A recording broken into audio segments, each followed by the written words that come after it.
And then I want to thank Jim Overdorf, Kevin Meegank, Joe Shane, all these guys put in a lot of hours way back before we ever started the first negotiation, just researching quarterback deals and how we would structure this. There's a lot of ways to do it. So they led me along, so to say the least. So thanks to those guys. And then Josh and his representatives were great, did a great job. Patrick Collins took the lead with CAA, and good young agent, and I thought he did a great job of fighting for what was important for Josh and listening to us for what we needed. So with that, we'll take questions. Brandon, when you go back and reflect back to that hair-raising flight to Wyoming to there, and you're both smiling, but could you have envisioned? I mean, this is what you envisioned down the line, but what is it like to have some sort of validation knowing you got that guy and here you are today? Yeah, it's funny, John. I thought about that, and I was talking to Brian Dable and Joe Shane about it earlier. We were laughing, and Dable had said that Joe had sent him the old video that we have of Dable dropping some expletives on that journey. But it really, I was thinking about it through the process as we were wrapping this thing up, and it's cool. You always want to be able to draft, develop, and re-sign your own, and obviously it's a quarterback league, and Sean and I knew early that we needed to go draft a quarterback, a franchise guy, and Josh has been everything we could have asked for and then some, and we think the best is yet to come. Brandon, I know you said there's no real rush to get it done. You're confident that it was a when more than an if, but was there any sense of urgency to sign him and lock him up before maybe the Browns or Ravens did so with their quarterbacks? I didn't really worry about those guys. I mean, there's various ways to do it, various structures. I knew even last year, Josh and I had a off-the-cuff conversation about doing a deal, and him wanting to make sure he could do a deal that took care of him and his family, but that we could still win around here. And so I took all that into consideration as we structured this thing. And so I really wasn't worried about other deals, whether they happened or not. It was about getting the right deal for Josh and the right deal for the Buffalo Bills, and I believe that's what happened. And Right. to follow up really quick, was there ever a moment where you knew, okay, like for sure this is our guy, when you knew you wanted to sign him to that extension? As far as when he was here, Yeah. I think very early on. I mean, you can't do it for 3 years, but Sean and I have been very proud of him each year when we kind of do our end of the season, recap. We do them with all players, but I've talked about it before, and Sean may have too, is Josh is his own worst critic, and he beats us to the punch of the things that we want to focus on in the off season. And that's what we had learned about him, whether it was him talking to Coach Bowl or some of the people I talked to or what our scouts found out about him. And he's been everything that we thought and then some. So it's an exciting moment for him and for our franchise. Brandon, when we talked to you the first day of camp, you said there's no real momentum, heading towards a new deal with Josh. At the time, that was. How did it kind of ramp up and get to this point where you were able to get a deal done with him now? Yeah, I mean that was legit. Sometimes you get to points that both sides are just a point of the deal that both sides are just stuck and trying to figure that out. And again, I credit Josh. I think Josh was staying in touch with his representatives, and we'll give on a couple things and, giving them the go-ahead. And so last night around 10 o'clock, you never know when it's going to happen, got the phone call, and we worked on it through the night, and we got it done. And then, Sean, what did, last season, what he was able to do and the steps he was able to take in his development, what did he prove to you as a quarterback? Well, I don't know if he proved any more than he already had proved to us the year before, but it's just it's like when you're around people every day, it's just a continual evolution of a player in this case and a person, and so you don't see the real drastic changes, but you see the incremental changes day to day, and I think that's, and you guys are here at practice as well, and so that's what we've seen, and that's been fun to watch, and then going forward, I think, which is also an important point to note here is, it's obviously a leap of faith on our part and Josh's part as well, but the trust that's been built between the parties, and then also just the belief that he's only going to continue to improve the way he's wired, the family he comes from, the support he has, the way his teammates view him. That was all big in terms of doing it now and feeling good about it for the future as well. Brandon, what can you say about the length of the deal and the ability to stretch it out as much as the rules allow you to stretch it out? Yeah, I mean, part of it is we're committed to Josh, so that shows, there's no trepidation on our part of, let's just extend it a year or two or anything like that. We believe in Josh, and part of that was what we wanted to help us. These are big numbers, as you know, and so the number of years allows us to see, hey, this year is going to be a little harder on the cap as we add other players or re-sign other players. The biggest piece to build your salary cap around is a franchise quarterback. That's going to always be. When you know those numbers, you can more easily work around what pieces you're going to add, and also, it's going to have some tough decisions. There's going to be some years where we're going to have to make a tough call and say, hey, we're not going to be able to re-sign player X. We're going to have to go to the draft or find a cheaper replacement. You mentioned when you spoke with Josh last year, he wanted what was right for him and what was best for the team. Do you feel that this deal, while properly paying him, allows you that flexibility, understanding tough decisions will come, but gives you the flexibility to maintain the strong roster that you have under his rookie deal? Yeah, I mean, listen, you can never continue them on the prices of a rookie deal. So it's going to be tougher going forward, paying a guy into the 40s versus a 4-year deal that I think was around 21. So that's part of the way it is. We've got to do a really good job of finding young players that can play, whether it's the draft or guys on other teams that maybe they fell out of favor and we can get them for a lesser cost. So it's on us, me and my staff to find it, and it'll be on Sean and his staff to develop these young players, because we all know there's only so many ways to fit guys under the cap, and we'll have to be strategic with that, kind of going forward, John. Thanks for putting that on me, Brandon. Appreciate that. Sean, just You're lightening the mood a little bit around here. what do you make of a player who has made such leaps and bounds and overcome the knocks and doubts that were around him when he came out of Wyoming? Yeah, I think it fits Buffalo, right? I think, and that was part, as you guys have heard Brandon and I talk about when we went through that vetting process, the scouting process of making sure that we could check that box of the fit with Buffalo and the community. And I think that just it fits well, right? So people doubt, people don't know, right? And so that's a lot, to me, true about our city here. And people say things about Buffalo, but they really don't know. And they don't take the time to come find out. So I think Josh is changing that, and I think we're changing that.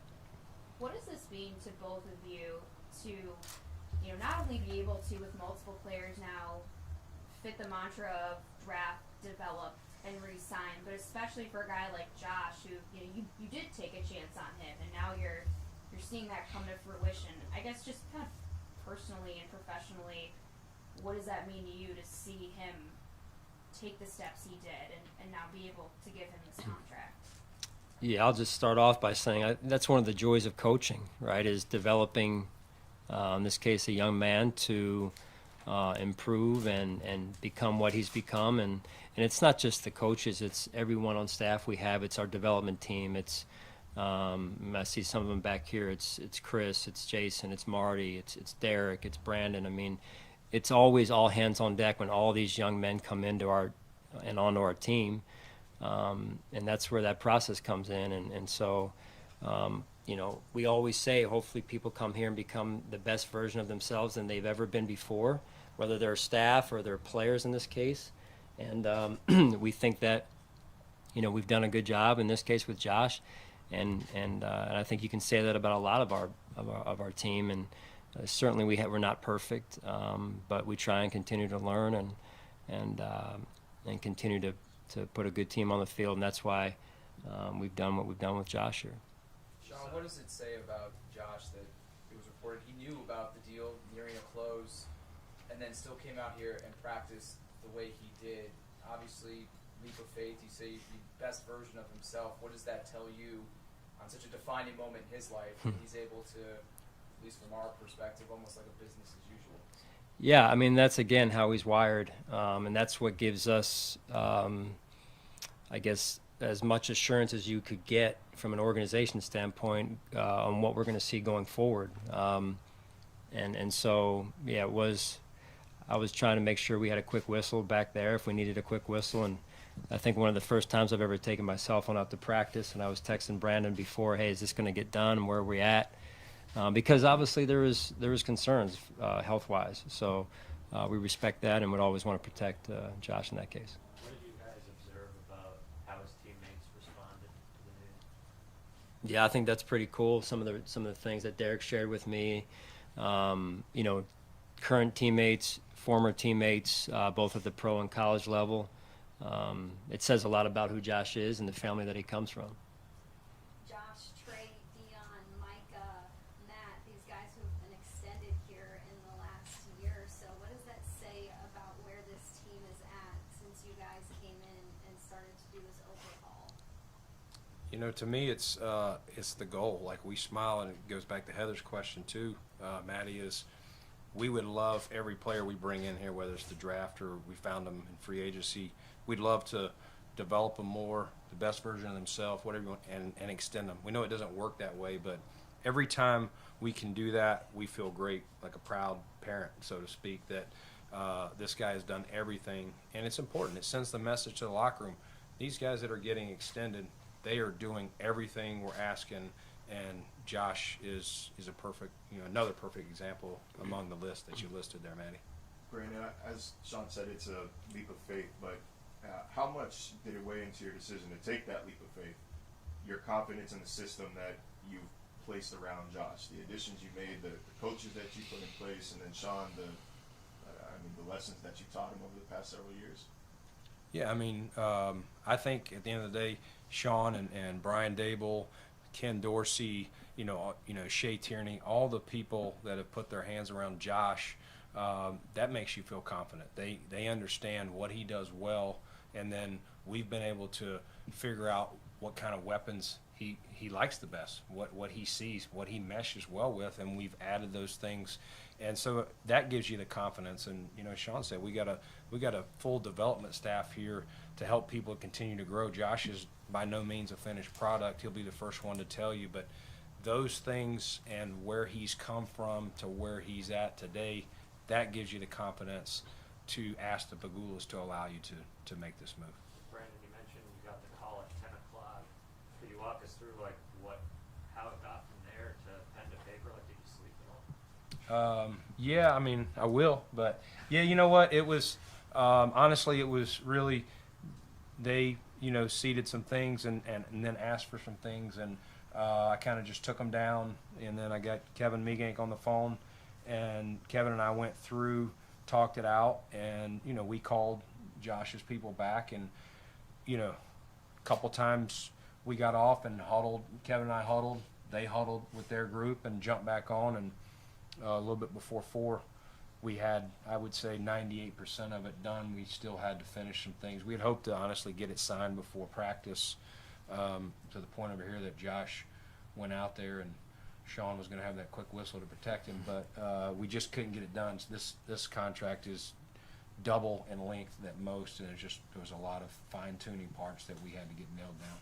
You've had a lot of firsts as a general manager, as a head coach. What did it feel like to sign a deal like this? I mean, this is a market-setting franchise record deal. What did it feel like when it finally got done? Yeah, I mean, it's you're excited. You're excited for the organization, excited for Josh. A relief. We talked about it again.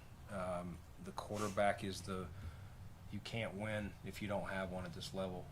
Sustained success that we've mentioned here, and we fought so hard to get those draft picks, that collateral to go secure, Josh. And so it's a relief, and that goes back to the question that Mark asked, the length of the deal, to know this organization has what we believe is the right guy in place for the next 8 years. And I'll let you add to that, Sean? Yeah, nothing to add really. I mean, same feeling, you know. Let's take two more before we bring it back. The process to get to this point. I mean, I'm oversimplifying it, I'm sure, but draft quarterback, surround him with talent, succeed and resign. It seems so simple, but why is it so hard to do this in the NFL? Go ahead, Sean. We got about 2 hours here. We can all just open the book up. No, well, first of all, I'll just say people, and a player like Josh, they don't come along, every year. They're hard to find, right? So every team is out there looking for that spot, to be able to say they have that. And with that, I'll put that in the proper context of Josh still has a lot of work to do. And as Brandon said, he'll say that, right? And I love that. And so, but yeah, it's from a scouting standpoint. I'm going to get out of my lane here for a second into your lane. You But started in scouting. they don't come. They're just hard to find. They don't come along every year, and everyone's looking for them if you don't have one. And then when you have one, when you get to a certain point, and they get a certain age, then you got to be looking for another one. It's how do you position yourself? And so, I mean, this really is years in the making, right? And so, but at the end of the day, the player has to come in and he's got to want to work, and endear himself to his teammates, stay level-headed, which Josh has done that. Do what he's done in the community, and then win games, and he's done that to this point, and we hope it'll continue. And that's why we've done what we've done. Good. All right, Thank thanks, y'all. guys. Thanks, Appreciate guys. it. Congrats. Thank you. Appreciate it. It's coming up now. Yeah.